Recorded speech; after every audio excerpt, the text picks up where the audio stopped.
Please take a short pre-episode survey in the description before listening to today's episode. Thank you and enjoy the show.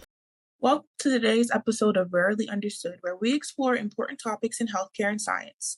I'm your host, Nini Gamu, and today we're diving into a condition that affects many families but is often underdiscussed, Duchenne Muscular Dystrophy, also known as DMD.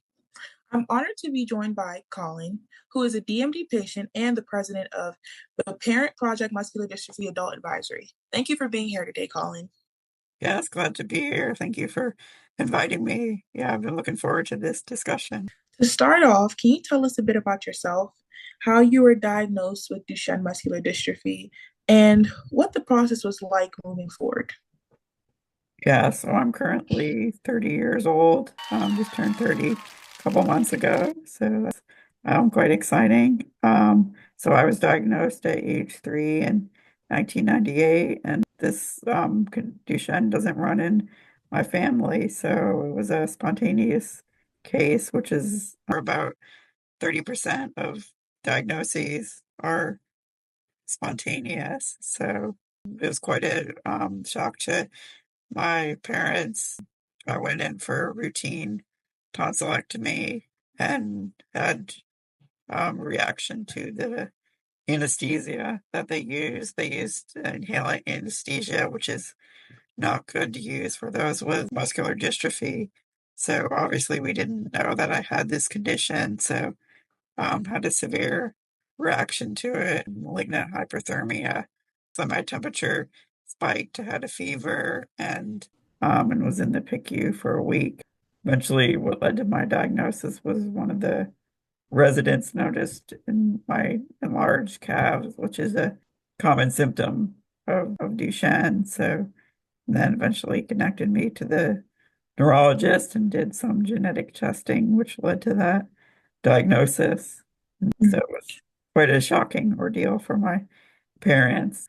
The only real treatment was steroids to help slow the progression of the condition. But I think the landscape has changed a lot over the past decades. So obviously I was quite young, so don't remember it. But obviously when I was growing up, my parents just referred to it as weak muscles, and then gradually, yeah, learned more about the condition and have become to be more involved in the community. So, what does a typical day look like for you now? Are there any challenges you face daily that people might not see or understand? Yeah, I think there's a lot of that. Yeah, there's definitely more to the routine than the average person. Obviously, I'm in a wheelchair full time and need full caregiver assistance, and my mom is my full-time caregiver. So we need help with everything from getting in and out of bed, transferring, toileting, bathing. I mean, I've gotten weaker over the years in the wheelchair full time, can't walk. So, I mean, people would say, oh, you're confined to a wheelchair, but I'm not necessarily stuck in it. I still obviously get out and sleep in a bed, but yeah, it's actually a freeing device, gives me a lot more independence to get around since I can't walk. The routine takes a lot longer, so it's always hard to get out the door for anything that I'm going to or medical appointments and such. So, as you were saying, like you do get a lot of support from your mother. So, support can make a big difference. What kind of support has had the biggest impact in your life? Yeah, so in addition to that support that my mom provides, my dad is actually a biology professor. It's a small college. It's been a nice, supportive community to grow up. We're very close with our neighbors, and yeah, I'm very active in the campus community, go to various like sporting events, and they have lectures and concerts. So yeah, it's nice to have that supportive community. Yeah, we have great neighbors, like I said. And so also, as I mentioned before, I've been becoming more active in the Duchenne community myself, and that's really been something that's been a great support network for me, networking with other individuals and families affected by Duchenne. That adult group that I lead, the Parent Project Muscular Dystrophy, the adult advisory committee were around 60 individuals affected by Duchenne and Becker as well, which is a similar, less severe version of Duchenne. So yeah, it just helps to talk to people who know what you're going through. Thinking about treatments in the healthcare system, what has your experience been like? Is there anything you wish doctors or medical professionals better understood about living with DMD? Yeah, so for the healthcare, shortly after I was diagnosed, my parents became involved with Parent Project. It was started by a mother who lost two sons to Duchenne back in the early 90s. So my parents connected shortly after I was diagnosed. Parent Project has really focused a lot on, in addition to the care, also brought a lot of, now we have 8 FDA approved treatments. So they've done a lot and also have really improved care guidelines, which is, expanded the lifespan almost 10 years. Guys and men are living into their um, 40s and 50s. So a lot has changed. But yeah, certainly, like I said, when I was diagnosed, there was only really the option for steroids. But my parents really, through Parent Project, um, started seeing a big supportive clinic, started in 2010. Cincinnati Children's was one of the first multidisciplinary clinics that really had a great team and experts in Duchenne.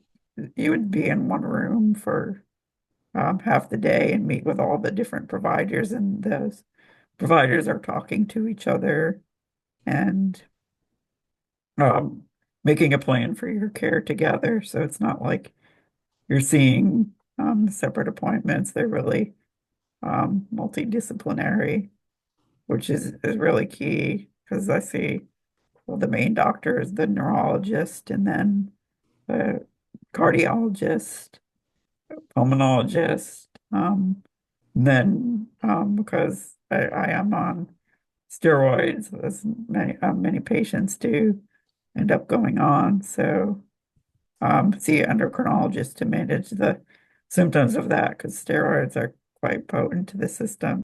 Gradually, over the years, Parent Project they have certified care centers throughout the country, and I'm actually currently going to one close by in Richmond, actually, where I was diagnosed originally. So kind of come full circle there, but thankfully, because of my dad's work, I'm actually still able to be on his insurance. So that's been really helpful for covering, continuing to get my care. And also, yeah, as far as I mentioned, the new FDA approved drugs, I'm on one of them, which is a weekly infusion. I started with a clinical trial at VCU in 2021, I believe it was. So it was on, it's called, not sure if you've heard in your previous interviews, but it's called exon skipping. And Yes. really, yeah, what it does is, so in Duchenne, the dystrophin gene has the mutation, and usually it's unable to be read through, and so the protein isn't produced properly by the body. And what this exon skipping does is kind of like allow partially functional protein to be completed. So that's hopefully, and has in my case really slowed or stopped the progression of the disease, which is, I mean, quite significant for a progressive disorder. So, but that's a was in a trial on that for a year, but that's quite an expensive therapy, and I'm hoping to continue to receive coverage for that. So, Colin, what do you wish more people knew about DMD? And looking ahead, what are your hopes for changes, progress, or awareness in the future? Yeah, that's a great question. I think just one thing, or like the community, and not just the Duchenne community, everyone definitely. I mean, despite having a quite debilitating condition and needing a lot of extra help and care, still able to live a good, positive and fulfilling life, and really still very active in the community, even able to travel and have been many countries, Japan and Italy, France, Scotland, all over the US. So I thankfully have had great experiences, and I have a lot of great friendships through the Duchenne community. Yeah, it's really close. The group I'm in, we're kind of like a brotherhood almost. So again, great to do things